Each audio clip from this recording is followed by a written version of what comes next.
I'm gonna put, don't mark my walls up downstairs. I'm gonna put the tiniest little dark spot right there on the table next to that box, because I know when I turn around, you know who's gonna move it on me. Just saying. And I want to bend a 3-bend saddle to go over this 1/2-inch pipe, which is actually about 7/8 tall in real life.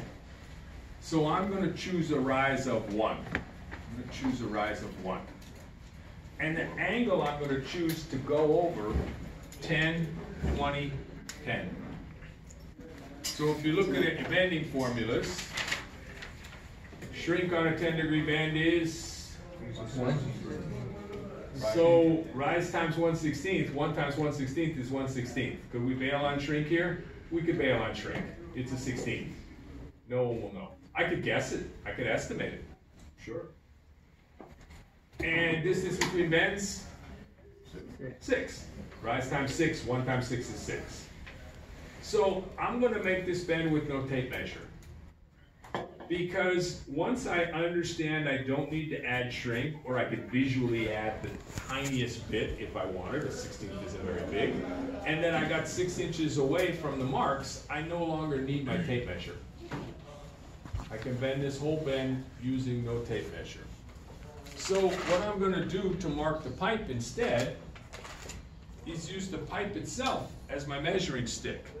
So if I want to come out of this box and jump over this pipe, and my shrink is a 16th, I think I can just mark that guy to whisper past the middle of that little pipe. I don't need a tape measure number. Everybody with me so far? So we literally use the pipe as our own guide. But now I need to put 2 marks 6 inches away. Stick that over there. Thank you. All right. On an ideal pipe bender, especially one that says GP, damn, I haven't seen this bender in a long time. Didn't get a lot of use. Most of my benders are way older than this. All right, guess how long that white sticker is in an ideal bender? 6 inches. I have no idea if Ideal did this on purpose or not. But I don't need my tape measure. I already got my bender and my pipe in my hand. So I could simply just use the sticker on the bender to get my other 2 marks on there. And I'm going slow. In the field, I'm already done with this bend. I'm moving along, right? Now, here's where the bending experiment comes in. On the 20-degree bend, I need to bend the middle of the bend, not the arrow. Remember we talked about the 45 and the notch. Notch isn't going to help me here. Why? The notch is the middle of a 45. It's not the middle of any other bend, it's only the middle of a 45. So here's where, with a little experience, you can use the bender. Candidate, I'm going to use this guy. You can use the bender to learn things about bending. You can use, in fact, I'm just going to use the end of this pipe. You can use the bender and teach yourself something on the bender. So I'm going to take the far end of this pipe and I'm going to put it into the bender perfectly even with the edge. Only because I'm going to make a bend, I'm going to take the pipe out of the bender, mark it, and put it back in the bender, and I want to be able to put it back in the bender exactly where it was. So this is just a simple, easy way to do it. I could put a mark on it and line it up with the arrow, that would work too. But this is just a fast way to do it, doesn't slow me down, I'm done. All right, and I'm going to bend a 20. I mentioned last night that the tops of the 2s, right, stick through the line. So if I put the bottom of the pipe on the tops of the 2s, I'm going to be at 20 degrees. Notice I bend, stop, check, right? All right, so bottom of the pipe, top of the 2s. That's what I wanted. I got a 20-degree bend. Remember, it's right here even with the end of the bender. Cool. So I'm going to take this guy out of the bender, and I'm going to hold him out in front of me, and I'm going to mark the middle of that 20-degree bend. I see the middle right about there. I see the middle of that bend right about there. And when I put it back into the bender, that line is going to tell me on the bender where the middle of the 20 was. Are you with me so far? Just nod your heads. Good. Okay, good. All right. All right. Yep. There it is. How close to the K in the word back am I? Right there, huh? That's what I'm going to use. On an ideal bender, this part says back of 90. I'm going to use the K. By the way, oh yeah, it's already marked over there too. Okay, I got a little black mark on my bender where I just don't even have to look at the K, right? So could I find the middles of other bends? Yeah, I could keep going to bend to 30. Take it out, mark the middle of the 30, put it back in the bender. Guess what I'll find out? It's between the O and the F of the word of.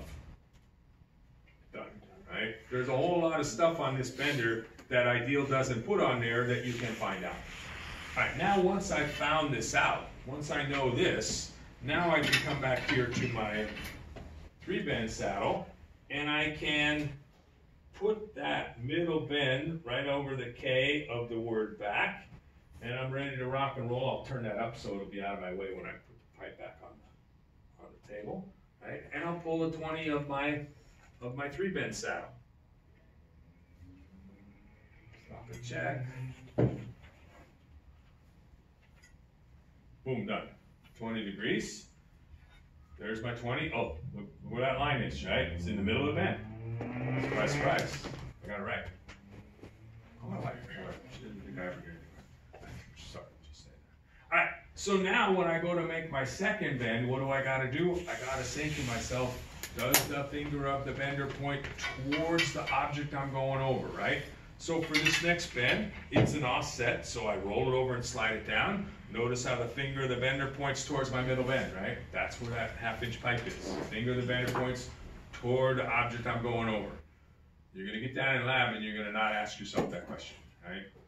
If you ask yourself the question and you can't answer it, that's time to go find GP or Mr. T or somebody to help me out here, right? But you gotta ask yourself, does the finger of my bender point towards the object I'm going over? In this case, yes. I'm back to my arrow bend now, and I gotta line it up. Ooh, it moved on me, there we go. I gotta line it up, because I have not one but 2 chances to make a dog leg. So I'll line it up, and when I'm happy with that alignment, this bend's only a 10, right? 10, 20, 10. So I'll pull a 10. Good to go. I'm ready to put my 3rd bend in, right or wrong? Wrong. Finger of the bender points towards what I'm going over, right? Here's a hint. If you bend A, B, C in order, if there's a bend in between your hands and the bender, something went wrong, right? Something's not right. That mark on the arrow? Yep. The outside bends are on the arrow. Ooh, it's nice and straight, so I'm happy about that. Using these lines in the floor to help me out a little bit. Yep, it's looking pretty good. And now I'm going to pen again at 10. Cool.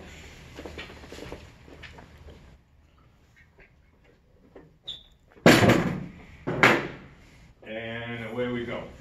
Alright.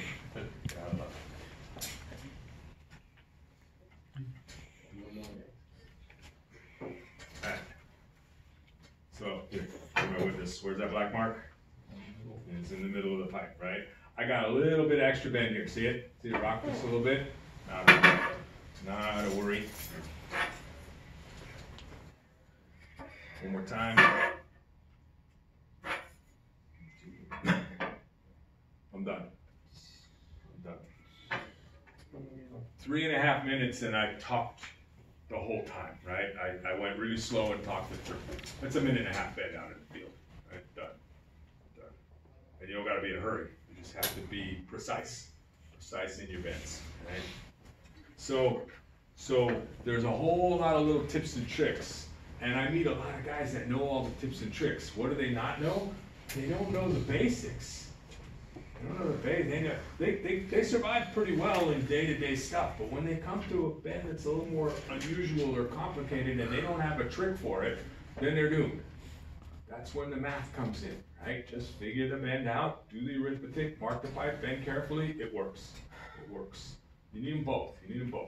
You meet a ton of guys in the field and say, don't use that, don't use those numbers. Those are sissies, right? And I just bring them, oh man, I meet those guys on a job site and say, well, we're bending 3-inch rigid today. You gonna come over and eyeball one of those? No, I don't wanna come over and eyeball. They're doomed, they can't bend it. They watch us bend it, what are you doing? I'm doing arithmetic, dude.